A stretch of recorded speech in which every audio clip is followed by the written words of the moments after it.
ମୁଁ ଥିଲି ତେନ୍ତୁଳି ଖୁଣ୍ଟି ବିଡିଓ ନବରଙ୍ଗପୁର ଜିଲ୍ଲାରେ। ହୁଁ ସେତେବେଳେ ମୁଁ ବାହା ହେଇନଥାଏ। ହୁଁ ଏଇ ଲୋକଟା ସେତେବେଳେ ଥାନ୍ତି ଏପିଡି ଆଡମିନ୍ ଡିଆରଡିଏ ରେ। ହଁ ତ ସିଏ କିଏ କଣ କିଏ ରତ୍ନାକର ସାହୁ? ରତ୍ନାକର ସାହୁ ଥାନ୍ତି। ହୁଁ ସେ ପ୍ରତିଦିନ ମୋ ବ୍ଲକ କୁ ଚାଲି ଆସନ୍ତି। ମୁଁ ଫିଲ୍ଡ ଯାଇଥାଏ କିନ୍ତୁ ଜବରଦସ୍ତି ଆସନ୍ତି, ଆସିକି ମତେ ଟିକେ ବିରକ୍ତ କରନ୍ତି। ହୁଁ ମୁଁ ଦେନ୍ ଆଣ୍ଡ ଦେନ୍ କଲେକ୍ଟର ଆମର ଅଜିତ ମିଶ୍ର ସାର୍ ଥିଲେ, ତାଙ୍କୁ ଜଣେଇଲି। ହୁଁ ହୁଁ ସେ ପ୍ରତିଦିନ ଆସି ଟିକେ ବିରକ୍ତ କରୁଛନ୍ତି। ସେଠୁ ତାଙ୍କୁ ମନା କରାଗଲା, ତୁମେ ଅମୁକା ବିଡିଓ ପାଖକୁ ସବୁଦିନ ଯିବନି, 15 ଦିନରେ ଥରେ ଯଦି ଯିବ ରିଭ୍ୟୁ କରିବ। ହୁଁ ସେଠୁ ଭାଇ ସିଏ କଣ ହେଇଛି, ମୁଁ ତାପରେ ବଦଳି ନେଇଛି ସେଇ ଜିଲ୍ଲାରେ ହିଁ କଷାଗୁମୁଡା ବିଡିଓ ମୋର କରିଛନ୍ତି, କଲେକ୍ଟର କରିଥିଲେ। ହୁଁ ସେଠୁ ମୁଁ କଷାଗୁମୁଡା ବ୍ଲକ କୁ ଗଲି। ସେତେବେଳକୁ ଦୁର୍ଭାଗ୍ୟକୁ ଏଇ ଲୋକଟା ପୁଣି ଏଡିଏମ୍ ହେଲା, ପୁଣି କଣ ଧରାଧରି କରିକି ସେଇଠି ପିଡି ହେଇଗଲା। ହୁଁ ହୁଁ ସେଇଠି ତାଙ୍କର ଲଙ୍ଗେଷ୍ଟ ଟେନ୍ୟୁର ମୋର ଦେନ୍ 20 years। ସେତିକି ହଁ ଭିତରେ ମ୍ୟାରେଜ ହେଇଯାଇଛି ଭାଇ। ହଁ କାହାର ମ୍ୟାରେଜ ହେଇଗଲା? ମୋ ମ୍ୟାରେଜ ହେଇଗଲା। ହଁ ହଁ ମ୍ୟାରେଜ ହେଇଗଲା ପରେ ମଧ୍ୟ କଷାଗୁମୁଡା ଗଲା ବେଳକୁ ସିଏ ଯେତେବେଳେ ପିଡି ହେଇଗଲେ ମତେ ସେ ଡାଇରେକ୍ଟ ହଇରାଣ କରିବାକୁ ଆରମ୍ଭ କଲେ। ହଁ ହଁ ସିଏ ସଞ୍ଜ ବେଳକୁ ଡାକନ୍ତି, 6ଟା ବେଳକୁ ମିଟିଂ ଆସିବ। ହଁ ଅନ୍ୟମାନେ ଯାଆନ୍ତି, ମୁଁ ଥରେ ଦିଥର ଗଲି, ମତେ ଟିକେ ହାରାସ କଲେ ଭଳିଆ କଥାବାର୍ତ୍ତା କଲେ। ପୁଣି ହୁଁ ପ୍ରତିଥର ଏମିତି ଡାକିଲେ, ସବୁ ମିଟିଂ ରେ ମତେ ମାନେ ବହୁତ ଖରାପ କଥା କହନ୍ତି। ହଁ ହଁ ଯେହେତୁ ତାଙ୍କ ରାତି 8ଟା ଯାଏ ବସ ବୋଲି ହଇରାଣ କରନ୍ତି। ପୁଣି ହଁ ମତେ ସେଇ ବ୍ଲକ କୁ ଫେରିବା ଅସୁବିଧା ହୁଏ। ହୁଁ ତ ମୁଁ ଏମିତି ଗୋଟେ ଦିଟା ମିଟିଂ ଯେତେବେଳେ ମୁଁ ଆଉ କୁଇଟ୍ ଗଲିନି, ମୁଁ କଲେକ୍ଟରଙ୍କୁ ଜଣେଇଲି। ସେ କଲେକ୍ଟରଙ୍କୁ ନିଜ ଆଡକୁ ନେଇଗଲେ, କହିଲେ ଇଏ କାମ କରୁନି, ଇଏ କରୁନି। କିନ୍ତୁ ଜିଲ୍ଲାରେ ମୋ ବ୍ଲକ ଟା ଫାଷ୍ଟ ହଉଥିଲା। ହୁଁ ତାରି ଭିତରେ ଏଇ କୋଭିଡ ପରିସ୍ଥିତି ଆସିଛି। ହୁଁ ସବୁ ଆମେ ଟଙ୍କା ଦେଇଛେ।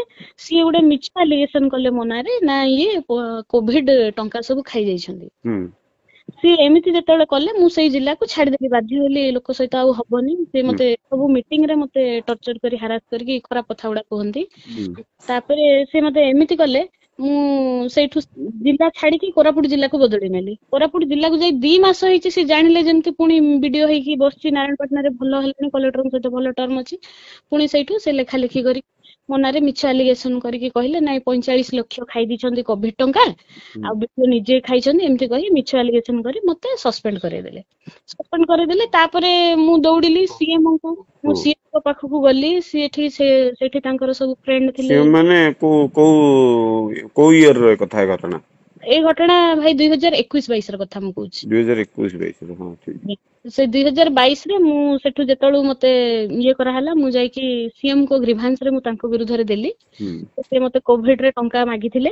ହୁଁ ଆଉ ସବୁ ପଞ୍ଚାୟତ କୁ ଯେହେତୁ ଆମର ଟଙ୍କା ଯାଉଥିଲା, ଆମେ ତାଙ୍କୁ କୁଆଡୁ ଟଙ୍କା ଦେଇଥାନ୍ତୁ। ହୁଁ ହୁଁ ତାପରେ ସିଏ ପ୍ରତି ସପ୍ତାହ ସେ ଦେବୀପ୍ରସାଦ ଟାଲି ବୋଲି ଗୋଟେ ଏପିଡି ଆଡମିନ୍ ଥିଲେ, ତାଙ୍କୁ ପଠେଇ ମତେ ହଇରାଣ ହରକତ କଲେ। ହୁଁ କରିକି ମାନେ ଏମିତି କଲେ, ଶେଷକୁ ମୋର ମାନେ ଛୁଆଟା ମିସକ୍ୟାରେଜ ହେଇଗଲା।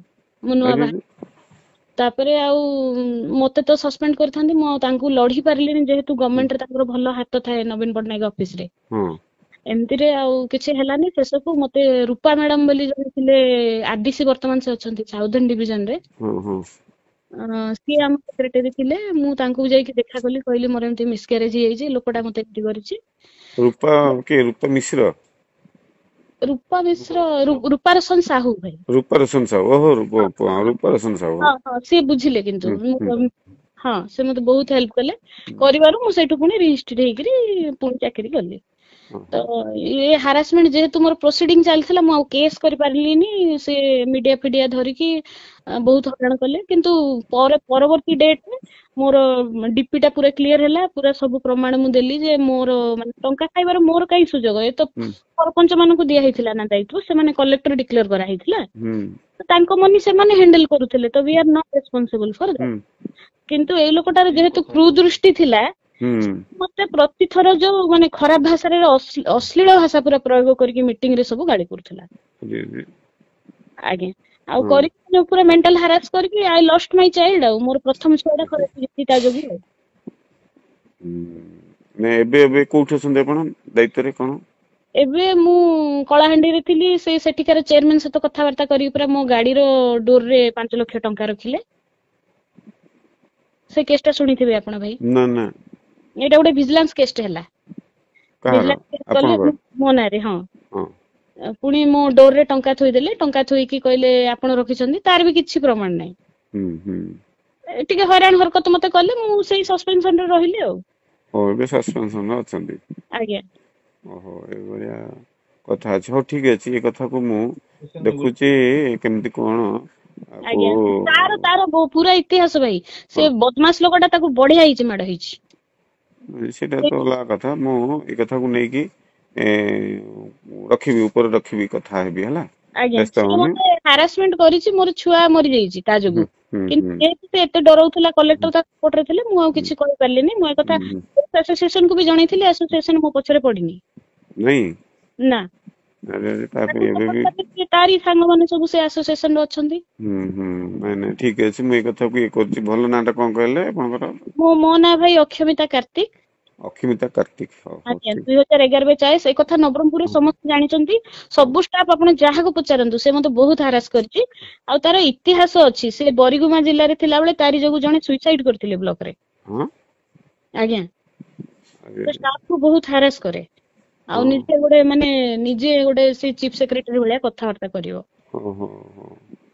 ଆଉ ମୁଁ ଏଇ କଥା ଦେଖିଲି ତ ଭାଇ, ମୁଁ ହୁଁ। ଭାବିଲି ଆପଣଙ୍କୁ ଜଣେଇଦବା ଦରକାର ଏଇ ଜିନିଷ ଟା। ନାଇଁ ସେ ନାଇଁ, ତା ଭଲ ହେଲା, ଭଲ ହେଲା ଜଣେଇଲ। କିଛି ତଥ୍ୟ ତାଙ୍କର ବାହାରୁଛି, ଏମିତି ସବୁ ବ୍ୟାକଗ୍ରାଉଣ୍ଡ ରେ ଅଛି, କଥା ହେଲିକି ଆଜ୍ଞା ଏଇଟା ଭଲ ହେଲା। ମତେ ଜଣେଇଲ, ବହୁତ ଧନ୍ୟବାଦ। ମୁଁ ଏ କଥାକୁ ଦେଖୁଛି ହେଲା। ଆଜ୍ଞା ଆଜ୍ଞା ଭାଇ, ହଁ ଆଉ ହଁ ଗୋଟେ ଜିନିଷ ଭାଇ, ଛୋଟ କଥାଟେ। ହଁ। ଇଏ ଆକ୍ଚୁଆଲି ତା ନାଁ ହଉଛି ରତ୍ନାକର ସେଠୀ।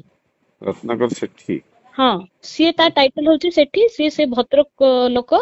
ହଁ ଆଉ ସିଏ ଏପଟେ କୋରାପୁଟ ଜିଲ୍ଲାରେ ଜୟପୁରରେ OSRTC ରେ କଣ୍ଡକ୍ଟର ଭାବରେ କାମ କରୁଥିଲେ। ହଁ ଆଜ୍ଞା, ସେ ଆଗରୁ ବସ ରେ OSRTC ରେ ଥିଲେ। ହଁ। ସେଇଠି କଣ୍ଡକ୍ଟର ଥିଲେ। ହଁ, ସିଏ ବସ୍ କଣ୍ଡକ୍ଟର, ସେଇଥିପାଇଁ ତା ବୁଦ୍ଧି ଯାଇନି ତା ହଁ କଥାବାର୍ତ୍ତା। ହଁ ହଁ। ସିଏ ବସ୍ କଣ୍ଡକ୍ଟର ସେଠି ଥିଲେ। ମାନେ କଣ ଏସି କ୍ୟାଟଗରୀ? ବୋଧେ ଏସି ଏସି ହଁ। ଏସି କ୍ୟାଟଗରୀ। ସାହୁ ଆଉ ତାପରେ ଚେଞ୍ଜ କରିଦେଇଛନ୍ତି। ତାପରେ ସିଏ କଣ କରୁଛନ୍ତି, ଗୋଟେ ବ୍ରାହ୍ମୀଣ ଲେଡି ଅଙ୍ଗନବାଡି ଗୋଟେକୁ ବାହାଇଛନ୍ତି। ହଁ ହଁ ନବରଙ୍ଗପୁରର। ସେ ଅପଡାଉନ କରୁଥିଲେ ଜୟପୁର ନବରଙ୍ଗପୁର। ହଁ ହଁ।